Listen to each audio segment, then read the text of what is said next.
Bien le bonjour à vous tous, avec vous Tawfiq Blayachid, de la chaîne Tawfiq Animation and More. Aujourd'hui, avec le tronc commun, et nous allons débuter une série d'analyses des œuvres. Normalement, ce qu'on a déjà fait, c'était simplement des résumés avec de petites indications, d'accord? Pas une vraie étude. Aujourd'hui, nous allons commencer une vraie étude et nous allons commencer avec le Chevalier Double, puis la Vénus dit, ensuite le Bourgeois Gentilhomme et l'année prochaine pour les élèves à venir, ce sera Auchan et la ficelle. Donc aujourd'hui, c'est avec l'incipit du Chevalier Double. Donc, notez une chose, j'ai certaines personnes qui me suivent de France. Alors, en France, l'incipit, ils le lisent incipit.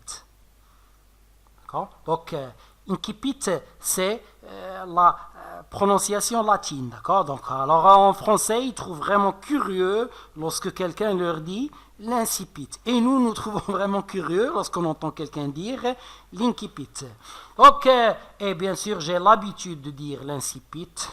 Je vais continuer à dire l'incipit. Je rappelle que cette leçon est aussi disponible en arabe. D'accord? Et je rappelle que les leçons d'arabe et de français sont toujours bien séparées. D'accord? Lorsque je vous dis qu'il y a une leçon en français, dans la leçon de français, il n'y a pas d'arabe. Et dans la leçon d'arabe, c'est surtout une explication en arabe, même si le contenu est en français. Donc, voilà le petit extrait, le passage qu'on va étudier aujourd'hui. Donc, il y aura 3 petites questions sur ce passage, mais avec ces 3 petites questions, nous allons découvrir beaucoup de choses. Et vous devez avoir ce petit extrait devant les yeux, d'accord? Je préfère que vous ouvriez vos manuels et que vous ayez devant les yeux ce petit passage. Bon, je rappelle tout simplement que la phrase en rouge là, ça ne rentre pas dans l'extrait, c'est juste pour vous aider à répondre à une question qu'on va découvrir plus tard. Bien, première question, l'incipit de cette nouvelle se présente comme une pause descriptive. Quelle est la fonction de cette description? Sur quoi met-elle l'accent? D'accord? Alors, la fonction de cette description. Bien.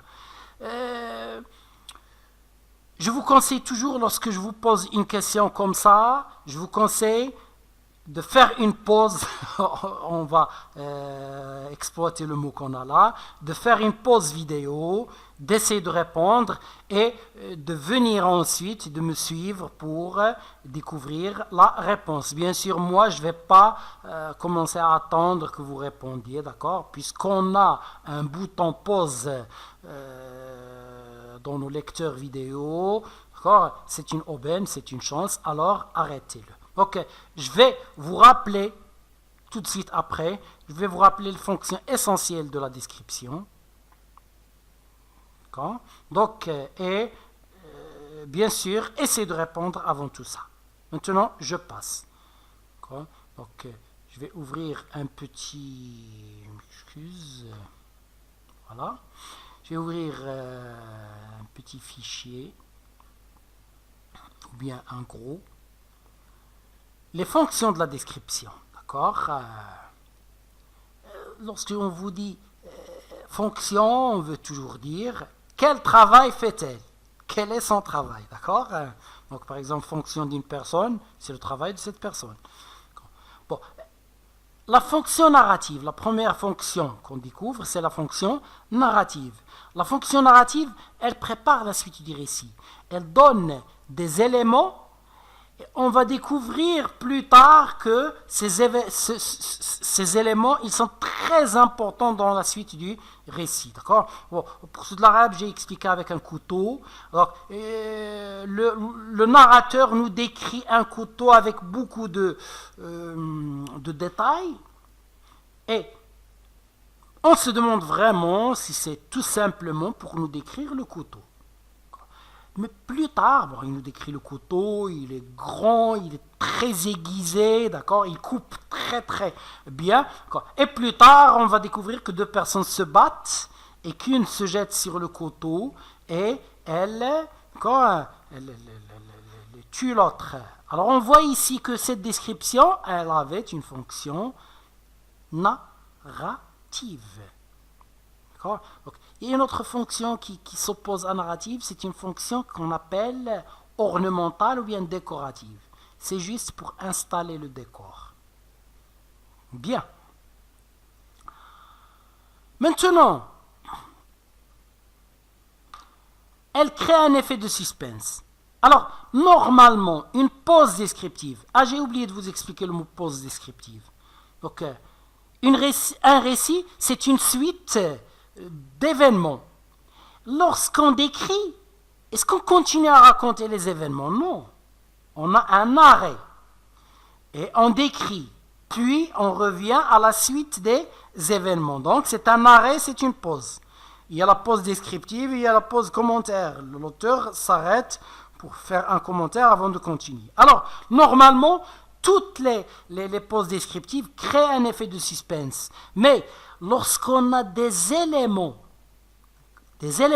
dans la description, pas la description en tant que telle, mais des éléments dans la description qui veulent aiguiser notre curiosité, qui veulent attirer notre attention et nous pousser à nous poser des questions. Donc lorsqu'on a ça, c'est vraiment l'effet de suspense qui fait qu'on appelle, qu'on dit qu'une description est une fonction narrative.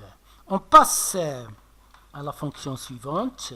C'est une fonction symbole. Dans la fonction symbole, surtout avec le romantisme, plus tard avec le symbolisme, bon, on veut décrire la tristesse d'une personne et on commence à décrire la tristesse de la nature. Un jardin ou bien une forêt, on décrit de telle façon que cette nature devient le reflet de ce qui se passe à l'intérieur de la personne. Donc, cette description de la nature symbolise le monde interne de la personne, c'est ça, la fonction symbole. Donc, je trouve vraiment bête de vous écrire des choses ici et de juste vous les lire. Non, je vous laisse. Vous pouvez, moi j'explique et vous pouvez arrêter la vidéo et lire le reste ici.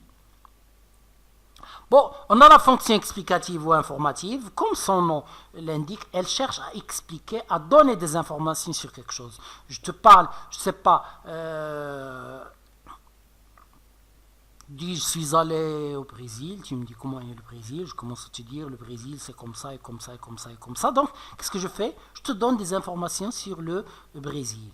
Mon but essentiel, c'est de te donner des informations sur. Donc, c'est ça la fonction explicative ou informative. La fonction d'argumentation, lorsque la description sert à te convaincre de faire quelque chose. C'est pas, je te demande de donner de la charité à une personne pauvre et je commence à te décrire l'état de cette personne. Donc cette description, elle ne vise pas simplement à décrire, elle vise à te pousser, d'accord, à te convaincre à faire quelque chose. La fonction est poétique et esthétique lorsque elle reflète la vision du poète sur le monde, d'accord. Il essaie de montrer comment il voit les choses et là il se sert d'images, il se sert d'un style bien distingué, d'accord. On parle aussi de fonction expressive, l'auteur essaie d'exprimer ce qu'il ressent à travers sa description, d'accord. Donc là c'est notre fichier, d'accord, et on passe bien sûr à vous de répondre, c'est la première question, d'accord. Et bien sûr, c'est la fonction narrative. Je reviens en arrière et regardez avec moi. Edwige, pourquoi est-elle si triste? L'auteur nous pose des questions, le narrateur nous pose des questions, d'accord, pour aiguiser notre curiosité. Pourquoi est-elle si triste? Pourquoi a-t-elle le menton sur les mains et les coudes sur les genoux? Vous voyez cette position-là, d'accord? La paume de la main sous le menton et le coude sur le genou. Donc là, bien sûr,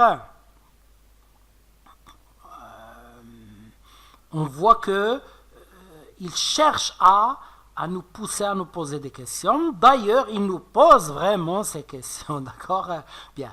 Vous notez, lorsqu'il nous dit qu'elle est assise de telle façon, c'est une fonction décorative, ornementale, d'accord? Elle nous montre comment sont les choses. Si vous voulez, explicative, informative. Mais bien sûr, lorsqu'on parle de la fonction de la description, on parle de la fonction dominante. Quelle est la plus grande fonction? Mais on trouve parfois qu'il y a plusieurs fonctions qui cohabitent à l'intérieur d'un même passage, d'un même extrait. Et vous voyez ici, il va se servir d'une hyperbole. Il nous dit que les larmes qui coulent des yeux d'Edwige sont en fait une seule larme qui ne s'arrête jamais, comme un robinet qui coule tout le temps, comme une source d'eau qui ne tarit pas, qui ne se dessèche pas. Donc, bien sûr, c'est une exagération, c'est pas possible pour une personne, mais cette exagération, elle nous pousse vraiment à nous demander qu'est-ce qu'elle a. D'accord? Et ça répond à la deuxième partie de l'action. Sur quoi met-elle l'accent? Elle met l'accent, bien sûr, sur l'état psychique de la personne. Bien. Donc, troisième paragraphe, on revient aux questions. Est-ce que tu ne crois pas à Jésus-Christ? Est-ce que tu ne crois pas à la Vierge Marie? Donc, et il lui dit, mais normalement, tu devrais être heureuse, Edwige, parce que tu attendais un enfant et maintenant tu vas avoir un enfant. Elle est enceinte. Elle porte dans son ventre un bébé. Elle attendait ce bébé. Son mari, le comte Lodbrog, attendait ce bébé. Il a même promis un hôtel sur lequel on met une statue, et un ciboire, c'est un pot avec lequel on boit ce qu'on appelle l'eau bénite. Donc, l'église, il a promis ces choses à l'église. Tellement ils voulaient tous les deux avoir un enfant. Et maintenant qu'elle est sur le point d'avoir un enfant, la voilà qui pleure sans arrêt, qui est envahie par une tristesse sans fin. D'accord? Donc là, vraiment, on a encore quelque chose qui représente du suspense. D'accord? Bien. Il y a aussi la fonction expressive, elle permet d'exprimer les sentiments des personnes et le reste, mais comme je vous l'ai dit, la fonction essentielle, à mon sens, est la fonction narrative. Bien. On passe maintenant à la seconde question. Voilà, la seconde question, est-ce que l'incipit coïncide avec la situation initiale?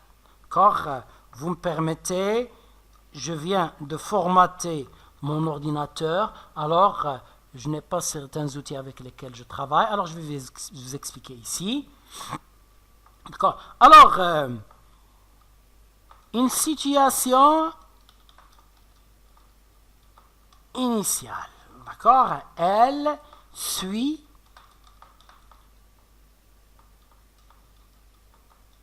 la progression logique des événements. Je rappelle, s'il vous plaît, que je ne vois pas très bien, alors que si j'écris par exemple, je ne sais pas, un B à la place d'un N ou bien un L à la place d'un K ou bien, donc c'est tout simplement parce que je me trompe de touche de clavier. J'ai appris à écrire sans regarder le clavier parce que je ne vois pas très bien le clavier. Je ne peux pas écrire aussi vite si je n'avais pas appris à écrire sans regarder le clavier. Mais, s'il vous plaît, excusez-moi si vous voyez une petite erreur là, et bien sûr d'après la façon dont je parle, après la façon dont je vous explique les leçons, vous allez trouver vraiment étrange la présence de certaines erreurs, mais c'est ça le problème. Ces erreurs sont commises surtout à cause de ma mauvaise vision, je ne vois pas très bien. Alors maintenant, la situation initiale suit l'ordre logique des événements, c'est-à-dire elle représente l'étape encore avant le vrai démarrage du récit ou bien des événements, je m'excuse, le démarrage des événements. Bien, alors les événements, ils commencent vraiment avec l'événement perturbateur, c'est lui qui commence l'histoire. Alors la situation initiale, c'est avant cet événement perturbateur, c'est le cadre dans lequel va se passer cet événement perturbateur. D'accord? Elle décrit aussi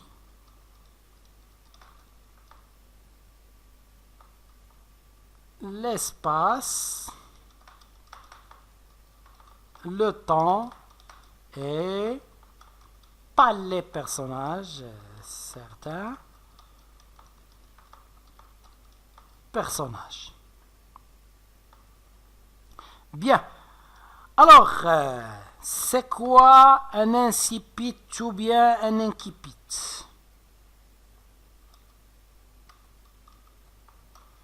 Vraiment, je ne sais pas, un bouton qui ne marche pas, je voulais faire un point. Bon, alors, maintenant, comme j'ai dit, c'est quoi un incipit? L'incipit, c'est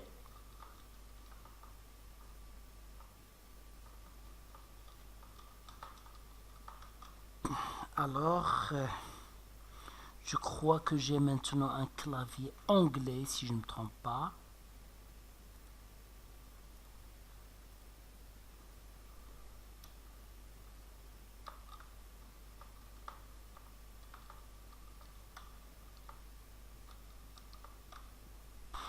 Alors, excusez-moi, c'est un problème de clavier.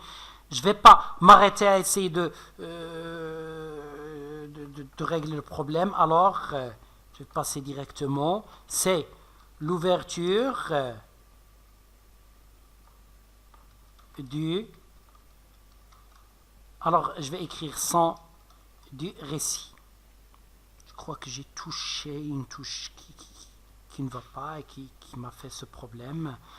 D'accord. Plus tard, je réglerai ce problème. Alors, excusez-moi, je ne vais pas écrire les lettres avec des accents et tout, je vais les écrire comme le récit ici, sans accent. Bon, alors, l'ouverture du récit, c'est toute ouverture du récit. Et il y a des récits qui ne commencent pas par le début. Il y a des récits qui commencent dans... Ah oui, c'est le clavier anglais. Tout simplement.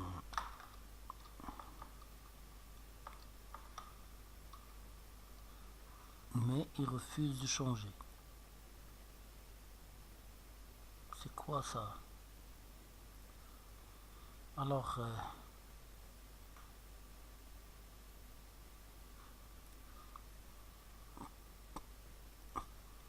Pardon. Donc, c'est toute ouverture du récit, d'accord? Et il y a des ouvertures de récit qui commencent avec, d'accord? Donc, dans le feu de l'action. Je ne peux pas mettre une apostrophe, alors excusez-moi. Dans le feu de l'action, d'accord? Et on dit c'est un début. Alors, un début in. Alors, où est ce M? Voilà. immédiaterait. Alors, excusez-moi, je suis en train de vous écrire avec un clavier anglais. Alors, le M n'est pas placé à la place du M français et le reste. Donc, immédiaterait, c'est un mot anglais. Je m'excuse, c'est un mot latin, c'est une expression latine qui signifie dans le feu de l'action, d'accord? C'est-à-dire le récit commence au début de l'action. Et bien sûr, vous avez déjà eu le temps de réfléchir à cette question. Non, ici, l'incipit ne coïncide pas avec la situation initiale parce que le récit ne commence pas par la situation initiale, il commence dans le feu de l'action, d'accord? Alors, revenons à ce récit, s'il vous plaît. Voilà. Donc, regardez. Ici, il nous dit... Il y a quelques mois, c'est-à-dire quelques mois dans le passé, quelques mois avant. Donc, les événements qu'on voit ici en rouge, ces événements, ils doivent être placés ici. Et ces événements, ils constituent l'événement perturbateur. Si on revient maintenant à certains éléments ici, vous allez être mère, c'était votre vœu le plus cher, c'était votre désir le plus cher, votre mari avait promis. Donc ces informations, ce sont des informations qui appartiennent à la situation initiale. Donc si on veut remettre ce récit en ordre, excusez-moi, je vais faire comme ça. Si on veut remettre ce récit en ordre, normalement, ces événements qu'on va avoir ici avec le passage qui va suivre, ces événements-là, leur place, c'est ici. D'accord? Ils constituent l'événement perturbateur. Et ces événements-là, ils appartiennent à la situation initiale. Donc ces événements-là, ils doivent être placés ici. Donc si on veut raconter cette histoire selon l'ordre chronologique, bien, le comte Odbrog avec sa femme Edwige vivaient heureux dans leur château. Ils avaient seulement un problème. Edwige ne pouvait pas avoir d'enfant. Alors le comte Odbrog a promis un hôtel en ciboire à l'église Saint-Eutbert si jamais sa femme arrivait à avoir un enfant. Ensuite, un étranger va arriver, un bohémien. On va voir que c'est une personne vraiment curieuse, une personne qui a un portrait fantastique. On va découvrir plus tard et avec lui on va apprendre ce que c'est que le fantastique. Et on va voir bien sûr après cette visite, curieusement, Edwige a maintenant un enfant dans le ventre, mais elle est devenue si triste et elle va avoir un enfant et cet enfant, il ne sera pas un enfant normal comme les autres. Bien, alors, vous voyez ici, ça c'est le récit selon le schéma narratif. Mais notre récit ici ne suit pas cet ordre. D'accord? Il commence avec... les péripéties, il nous donne certaines informations éparses sur la situation initiale et il fait un retour en arrière sur l'événement perturbateur. Revenons à la troisième question. Bon, m'excuse. Troisième question. Le lieu et le temps sont-ils bien précisés? D'accord? On va voir qu'ils ne sont pas bien précisés. Mais qu'il y a des indications qui nous permettent de dire que c'est le nord. Bien sûr, l'église Saint-Hubert, Edwige, les glaives, une sorte d'épée qui existait là. Donc, plus tard une tempête. Et plus tard, bien sûr, on va voir qu'il y a vraiment beaucoup d'indices qui nous montrent qu'il s'agit d'un pays du nord. Le Moyen-Âge, c'est le temps, mais quand, quelle année, quel siècle, on ne peut pas avoir ces indications. D'accord? Normalement, c'est une caractéristique du conte, mais qu'on retrouve ici dans beaucoup de nouvelles. D'accord? Et on va le trouver dans cette nouvelle. Bien, alors...